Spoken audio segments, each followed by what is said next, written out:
ನಮಸ್ಕಾರ. ನಿಮ್ಮ ಭೇಟಿಯಾಗಿ ತುಂಬ ಖುಷಿ ಆಯಿತು. ನಮ್ಮ ಸ್ನೇಹಿತರು ಮತ್ತು ಬ್ರದರ್ ಕೂಡ ಸೋಮ ಅವರು ನಿಮ್ಮ ಬಗ್ಗೆ ತುಂಬಾ ಹೇಳಿದ್ದಾರೆ.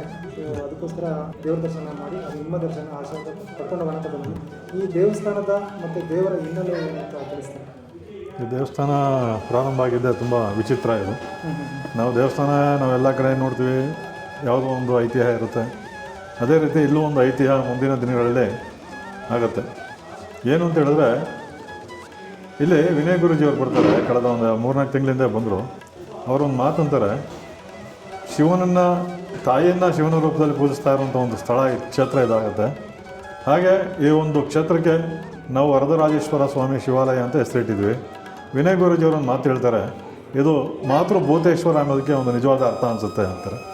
ಯಾಕಂತ ಹೇಳಿದ್ರೆ, ಮೊದಲಿಗೆ ಈ ಒಂದು ಸ್ಥಳದಲ್ಲಿ ನೋಡಿ, ನಾವು ಸನಾತನ ಧರ್ಮೀಯರಾಗಿರೋದ್ರಿಂದ ನಮಗೆ ಮೂಲತಃ ಭಗವಂತನಿಗಿಂತಲೂ ತಾಯಿಯ ದೇವರಂತ ಪೂಜೆ ಮಾಡುವಂಥ ಒಂದು ಧರ್ಮದವ್ರು ನಾವು. ಹಾಗಾಗಿ ಇಲ್ಲಿ ಪ್ರಾರಂಭದಲ್ಲಿ ನಮ್ಮ ತಾಯಿಯವರ ಗದ್ದಿಗೆಯನ್ನು ಪೂಜಿಸ್ತಾ ಇದ್ವಿ. ಇಲ್ಲಿ ಒಂದು ಯೋಗ ಶಾಲೆ ನಡೀತಾ ಇತ್ತು. ಆಗ ಊರಿನ ಹಿರಿಯರೆಲ್ಲ ಬಂದು, ಊರಲ್ಲಿರೋರು ಯೋಗಕ್ಕೆ ಬಂದವರೆಲ್ಲರೂ ಇಲ್ಲಿ ನಮ್ಮ ತಾಯಿಯ ಗದ್ದಿಗೆಯನ್ನು ಪೂಜೆ ಮಾಡ್ತಾಯಿದ್ರು. ಹಾಗೆ ಒಂದು 4 ವರ್ಷಗಳ ಕಳೆದ ನಂತರ ಇದ್ದಕ್ಕಿದ್ದಂಗೆ ಒಂದು ದಿನ ಮುನಿಗಳು ನನಗೆ ಕನಸಲ್ಲಿ ಕಾಣಿಸ್ಕೊತಾರೆ. ಕನಸಲ್ಲಿ ಕಾಣಿಸ್ಕೊಂಡಂತಹ ಮುನಿಗಳ ಆಕಾರ ನೋಡಿದ್ರೆ ಇವತ್ತು ಮೈ ಜುಮ್ ಅನಿಸುತ್ತೆ.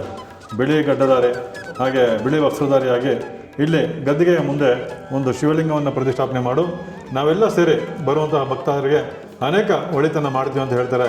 ನಾನು ಏನೋ ಮುನಿಗಳು ಬಂದರು ಅಂಥೇಳಿ ಒಂಥರ ನೆಗ್ಲೆಕ್ಟ್ ಮಾಡಿದೆ ಅವತ್ತು. ಆದರೆ ಒಂದು 3-4 ದಿನಗಳ ನಂತರ ಉತ್ತರ ಭಾರತದಿಂದ ಒಂದು ಕರೆ ಬರುತ್ತೆ, ಗುರುಗಳೇ ನರ್ಮದಾ ನದಿಯ ಒಂದು ಶಿವಲಿಂಗ ದೊರೆತಿದೆ, ಏನು ಮಾಡೋಣ ಅದನ್ನು ಅಂತ ಹೇಳ್ತಾರೆ. ನಿಜಕ್ಕೂ ಆಶ್ಚರ್ಯ ಆಗುತ್ತೆ. ನನಗೆ ಈ ಮುನಿಗಳು ಹೇಳಿದ್ದಕ್ಕೂ ಈ ಕರೆ ಬಂದಿದ್ದಕ್ಕೂ ಎಲ್ಲ ಒಂದು ಅವಿನಾಭಾವ ಸಂಬಂಧ ಅನ್ನಿಸ್ತು. ಆಗ ಇದ್ದಕ್ಕಿದ್ದಂಗೆ ನಾನು ಆ ಲಿಂಗವನ್ನು ಇಲ್ಲಿ ತರಿಸ್ಕೊಂಡು ಇವತ್ತು ಆ ತಾಯಿಯ ಗದ್ದಿಗೆ ಮುಂದೆ ಈ ಶಿವಲಿಂಗವನ್ನು ಪ್ರತಿಷ್ಠಾಪನೆ ಮಾಡಿದ್ದೀನಿ. ಇಲ್ಲಿ ತಾಯಿಯನ್ನೇ ದೇವರಾಗಿ ಪೂಜಿಸ್ತಾ ಇರೋಂಥ ಒಂದು ಕ್ಷೇತ್ರ ಯಾವುದೋ ಇದ್ದರೆ ಅದು ಶ್ರೀ ವರದರಾಜೇಶ್ವರ ಸ್ವಾಮಿಯ ಶಿವಾಲಯ, ಜಡೇನಹಳ್ಳಿ. ಇಲ್ಲಿ ನರ್ಮದೇಶ್ವರ ಬಂದು ಇಲ್ಲಿ ನೆಲೆಸಿದಂತಹ ದಿನ ಭಾರಿ ಸಿಡ್ಲು, ಮಳೆ, ಗಾಳಿ, ಬೆಳಕು ನಮ್ಮ ಜೀವಮಾನದಲ್ಲಿ ನೋಡಿರಲಿಲ್ಲ. ಆ ಥರ ಒಂದು ಬೆಳಕನ್ನು ನೋಡಿದ್ವಿ, ಆ ಥರ ಒಂದು ಸಿಡಿಲನ್ನ ನೋಡಿದ್ವಿ. ಅವತ್ತು ಆ ಸಿಡ್ಲು ಮತ್ತು ಆ ಮಳೆ ರಭಸ ನೋಡಿದ್ರೆ ನರ್ಮದಾ ನದಿನೇ ಆ ಶಿವನ ಜೊತೆಯಲ್ಲಿ ಇಲ್ಲಿ ಬಂದು ನೆಲೆಸಿದ್ದಾಳೇನೋ ಅನಿಸ್ಬಿಟ್ಟಿತ್ತು. ಆಗ ಆ ಸಿಡ್ಲಿಗೆ ಹಿಂದೆ ಒಂದು ಮರ ಸುಟ್ಟೋಗುತ್ತೆ. ಹಾಗೆ 1 ತಿಂಗಳ ನಂತರ ಮುಂದೆ ಒಂದು ಮರ ಇರುತ್ತೆ, ಆ ಮರ ಸುಡುತ್ತೆ. ಆ ಮರ ಸುಟ್ಟ ನಂತರ ಆ ಮುಂದೆ ಆ ಮರ ಇರೋಂಥ ಸ್ಥಳದಲ್ಲೇ ಧ್ವಜಸ್ತಂಭವನ್ನು ನಾವು ಸ್ಥಾಪನೆ ಮಾಡಿದ್ದೀವಿ. ಬಹಳ ವಿಶೇಷವಾಗಿ ಇಲ್ಲಿ ಅನಾರೋಗ್ಯ ಪೀಡಿತರು ಯಾರೇ ಬಂದರೂ ಅವ್ರಿಗೆ ಆರೋಗ್ಯ ತುಂಬ ಚೆನ್ನಾಗಾಗುತ್ತೆ. ಈಗಲೂ ಸಹ ಒಂದು ಹುಡುಗ ಬಂದಿದ್ದಾನೆ. ನಾನು ಒಂದು 2 ವಾರಗಳ ಹಿಂದೆ ಅವ್ರನ್ನ ನೋಡಿದಾಗ ತುಂಬ ಭಯಭೀತನಾಗಿ ಕೈಕಾಲನ್ನು ನಡುಕ ಇತ್ತು. ಇವತ್ತು ಅವನ್ನ ನೋಡಿದ್ರೆ ನಿಜಕ್ಕೂ ಖುಷಿ ಆಗುತ್ತೆ. ಎಷ್ಟು ಚೆನ್ನಾಗಿ ಮಾತಾಡ್ತಾ ಇದ್ರು ಇವತ್ತು ಅಂತ ಹೇಳಿದ್ರೆ, 2 ವಾರದಲ್ಲಿ ಇಷ್ಟೊಂದು ಬದಲಾವಣೆ ಆಗುತ್ತೆ ಅಂತ ಹೇಳಿದ್ರೆ ಇದಕ್ಕೆಲ್ಲ ಮೂಲ ಕಾರಣ ಶ್ರೀ ವರದರಾಜೇಶ್ವರ ಸ್ವಾಮಿ ದೇವರ ಒಂದು ಕೃಪೆ ಅಂತ ಹೇಳ್ಬೋದು. ಇಲ್ಲಿ ಬಹಳ ಪ್ರಮುಖವಾಗಿ ನಾವು ಅವತ್ತು ಪ್ರತಿಷ್ಠಾಪನೆ ಮಾಡಿದಂಥ ದಿನ ಒಂದು ಕಪ್ಪೆ ಬಂದು ಶಿವಲಿಂಗವನ್ನು 3 ಪ್ರದಕ್ಷಿಣೆ ಮಾಡುತ್ತೆ.